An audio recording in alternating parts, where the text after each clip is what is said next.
কিছু ট্রেন করা লাগবে। আরে ট্রেনটা করে তুই খোলা তো কাঁদো হলো, কেউ দেখবে না। বাড়ির মধ্যে 10 কাঠা জায়গা, কিন্তু রাস্তার জন্য 1 হাত ছাড়ে না। মানে ওই কঠিনের বস্তু ওটা না হলে শান্তি হয় না। আপনি মসজিদ করতে পারেননি, আপনার বাড়ির রাস্তা আছে 1 হাত 1.5 হাত 2 হাত 3 হাত আপনার জায়গা গেছে।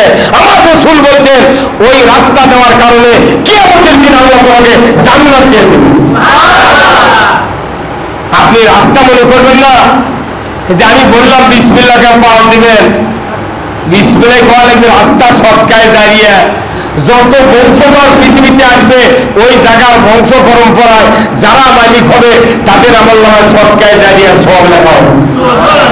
আর যাদের বাড়ি রাস্তার ধারে নাই ওরা পকল বানাচ্ছে, বাঁচিয়ে গেছে বা কোন মানুষের গালি খাওয়া লাগিচ্ছে না, এই তো অবস্থা। কিন্তু বুঝতে পারবেন, মরার পর বুঝতে পারবেন যে মানুষের রাস্তা দিলে কতখানি উপকার, কতখানি সওয়াব। আল্লাহর নবী মেরাজে যাচ্ছেন, মেরাজে যাওয়ার পর হযরত জিবরাইল সালাম করে বললেন, ভাই জিবরাইল আমাকে জাহান্নাম দেখাও, আমাকে জান্নাত দেখাও। জাহান্নাম দেখলেন, জান্নাত দেখা শুরু করলেন। জান্নাত ফুটতে ফুটতে আল্লাহ রাসূলের চোখের সামনে একটা মুখকে দেখা হলো। আল্লাহ নবী বললেন, ভাই জিবরাইল এই লোকটার যে চেহারা, এই লোকটার যে দেখা যাচ্ছে ভাবভঙ্গি, কোন আমলে এই লোকটা জান্নাতে আসলো আমাকে একটু বলে দিতে হবে।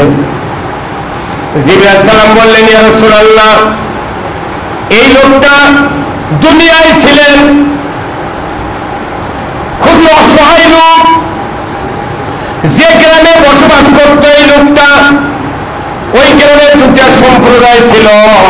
2টা সম্প্রদায়ের ভেতরে বৈবাহিক সম্পর্কে তারা আত্মীয় হয়ে গিয়েছিল। কিন্তু হঠাৎ করে দেখা গেল একজনের ছেলে একজনের মেয়ে বিবাহ শাদী হয়ে গেল। 2 জনের জায়গা দিয়ে বেশ কিছু জায়গা রাস্তা তৈরি হয়েছিল। তারা বুদ্ধি পরামর্শ করলো, আমরা তো 2 জনই বিয়ে, এই আমাদের রাস্তাটা কেন গ্রামের লোক হাঁটাঘাটা করবে, আমরা রাস্তাটা বন্ধ করে দিলে অনেক জায়গা আমাদের দখল হয়ে যাবে, এই রাস্তাটা কি দরকার। বুদ্ধি করে ওরা 2 জন প্রভাবশালী লোক একবারে গাছ নিয়ে এসে রাস্তার মাঝখানে লাগাচ্ছে, বেড়া দিয়ে রাস্তা বন্ধ। ইয়া রাসূলুল্লাহ এই লোকটা এত শক্তিশালী মনোবল ছিল, এই লোকটা সাহস করে বলল আমি এই গাছগুলি কেটে ফেলে দেব। ওই লোকটা দা কিংবা একটা তরবারি এনে গাছগুলি কেটে দূরে ফেলে দিয়ে বলল, কার বেটার এত সাহস রাস্তা বন্ধ করে এখানে যদি কেউ আসে হয় তার এক জীবন নয় আবার এক জীবন, তার এক জীবন নয় আবার এক জীবন। হুঙ্কার মারছে ইয়া রাসূলুল্লাহ। এই হুঙ্কার মারার কারণে একটা লোক ওই রাস্তাটা বাধা দিবার আসেনি। আল্লাহ তাআলা এই লোকের সব আমল বডি যত বডি ছিল পাপ ছিল সব মাফ করে দিয়ে আল্লাহ জান্নাত দিয়ে দিয়েছে। তাহলে রাস্তা ক্লিয়ার করা আর রাস্তা করা কতখানি দামি কাজ। এই বক্তৃতা দিলে যাকে বাড়ি কাছে রাস্তা এত ওরা মন খারাপ করে। আমার তো বিভিন্ন জায়গায় সবার যায়, গাড়ি ঘোরালে ঢোকা লাগে গায়ের মধ্যে। যে গ্রামের গাছ রাস্তা এত মনে করবে ওই গ্রামের হিংসুক লোক বেশি। রাস্তা দেওয়া হতে ভুলিছে পাঁচির কানিয়ে না সরে নিয়ে দাম ওটি আমাদের ঠোক করে বাজে যেতে হবে। যে গ্রামের রাস্তা কাটাতো এই গ্রামের একবারে হিংসুক লোক বেশি। আর যে গ্রামের রাস্তা ইটা বাড়িছে কাজও বেশি, এর একমাত্র দোষ হলো ওই রাস্তার ধারে ড্রেন নেই। রাস্তার ধারে যদি ড্রেন থাকতো এখন তাহলে ওই ড্রেনটা পানি নামবে, আকাশের বৃষ্টি হবে, রাস্তা ধুয়ে ফটফটে হবে, ইটা ভাঙ্গা হোক গোটা হোক তাকে বাধা নাই, কিন্তু রাস্তা পরিষ্কার থাকবে। কিন্তু পানি নামা নাই, যখন জোরে পানি হয় ওই রাস্তায় হবে ড্রেন। এগুলা রাস্তা ডুবে যায় না ভাই। 2 দুই দিকে উঠছে রাস্তা ডুবে যায়, যার কারণে সোনাকে রাস্তা বলে এগুলো রাস্তা থাকবে না। রাস্তা করার নিয়ম হলো আগে রাস্তার দুই ধার দিয়ে ড্রেন করা। ওই লোকেরা বলবে না আরে ড্রেন করলে তোমার বাড়ির কূপের লালা, টিউবওয়েলের লালা, মোটরের লালা ওই দিক দিয়ে পানি যাবি, তোমার বাড়ির চারটে গরু পারলে ওই রাস্তাতে গরু গাও ধরলে ড্রেন পানি দেবে। এখন রাস্তা তুমি ড্রেন করবে দিচ্ছ না, তোমার গরু টরু আছে, তুমি টিউবওয়েলের পানি মনে করছো তুলে দিয়ে মুছে উঠে ধুচ্ছ। কতক্ষণ টাকা মেলা মানুষ আছে গরুর চাল আমার হওয়ার ঘাটা নেয়, ওই বালতিত করে সকালে ওই তফাৎ ফেলে দিয়ে আসে। এসে মরে যাওয়া ভালো। আপনার 20 হাত 30 হাত খোলা আছে, খোলার ধার দিয়ে 1 হাত ওচার করে যদি ড্রেন করেন আর চেয়ারম্যান যদি এটি আছে ভাই আমাদের এই গ্রামের রাস্তার খুব সমস্যা, আমরা রাস্তা দিচ্ছি পানি দেওয়ার 1 হাত, আপনি 1 হাত ড্রেন করেন তো করে আমাদের 2 পা পানি নেমে দেন, চেয়ারম্যান দিতে বাধ্য। আপনারা আসলে ভুলে না গরিবের বাড়ির হাতির পাও, এরা কাম করার লোক নয়, কিনা কাম করার লোক নয়। সরকার কম টাকা দেয় না, কিন্তু জনগণের উপকার হয় না, খালি কয় দেবো, এটা বাজেট হয়ে গেছে, এই চাপা মেরে চলে যায়। হ্যাঁ কত টাকা চাপা মেরে চলে যায়। রাস্তা দেবো না, তুমি করতে ভাঙতে রাস্তা করো, রাস্তা করাতে আমি জানি পুলিশ প্রশাসন দিয়ে হত্যা করেছি। রাস্তা দরকার। আজকে এই গ্রামের ভালো একটা মেয়ের বিয়ে হলে গাড়ি নেয়, যানবাহন নেয়, কি অবস্থা। আমি ইমাম হুন্ডে নিয়ে যাবো আজ, কি অবস্থা, কি অবস্থা এগুলো। রাস্তা কি পরিষ্কার, কত নামানি মান যাচ্ছে, ওরে কখন কোন পেশা কোন কি খুঁজিচ্ছে আপনি কেন দিতে পারবেন। এই জন্য আসুন না আমরা সবাই মিলে যতক্ষণ পর্যন্ত সব নেতৃত্ব কায়েম করতে না পারবেন ততক্ষণ আমাদের সমাজের কোন ভালো কাজ করে শান্তি পাবেন না, শান্তি পাবেন না। আবার যে গ্রামের বেশি নেতা সেই গ্রামের কোনো কাম হয় না, নেতাদের বেশি কাম হয় না। একটা গ্রামের মানুষ এক পাখি দেয়। এখানে কত যারা আছেন আপনার বছর আপনার ছেলে মেয়ে নিয়ে একটা দিন বাড়ির মধ্যে আপনার বাপ আপনার দাদার জন্য মোলাকাত করতে করতে চোখ দিয়ে পানি ফেলে বাড়ির সবই কান দিচ্ছেন, এমনকি কেউ খবর পাবেন যে আমার বাড়িতে একদিন কে মোলাকাত করছিল আচ্ছা ভাব কিনে ছেড়ে বাপ যা কবরস্তি আছে চোখের পানি ফলালেন না, নামাজ পড়লেন না, কিচ্ছু করলেন না, 5 ওয়াক্ত নামাজ পড়লেন না, খালি শুক্রবার একটা হুজুরক দেখাতেন, হুজুর শুক্রবার আমি আসছি, মরে গেলে জানাজা করবেন। কত সহজ নয়। এখানে আমি বক্তৃতা দিচ্ছি, আমার কথা হবে কোরআনের কথা, কথা ঠিক কিনা।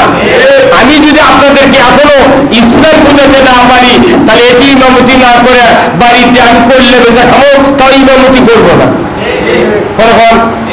এই যে আমার মালিক ভাই হুন্ডার ব্যবসা করে, হুন্ডা গোটা সেট করেছে কিন্তু প্লাগ লাগাচ্ছে হলো দুর্বল, ওই কারেন্ট সাপ্লাই দিবি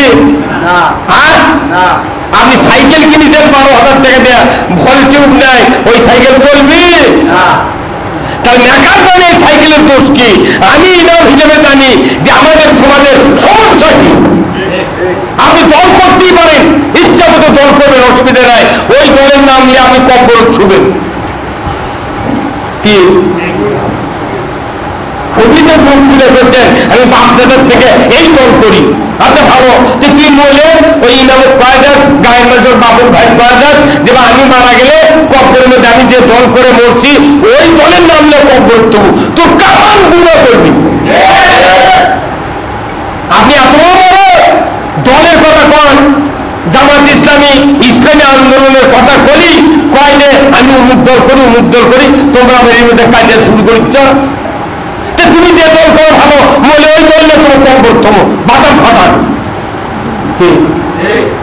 আমরা সবাই বলি বিসমিল্লাহ ওয়ালা মিল্লাতে রাসূলিল্লাহ, হে আল্লাহ এই মাইয়াতকে তোমার নাম নিয়ে রাসূলের দল উঠাই দিলাম। আল্লাহু আকবার।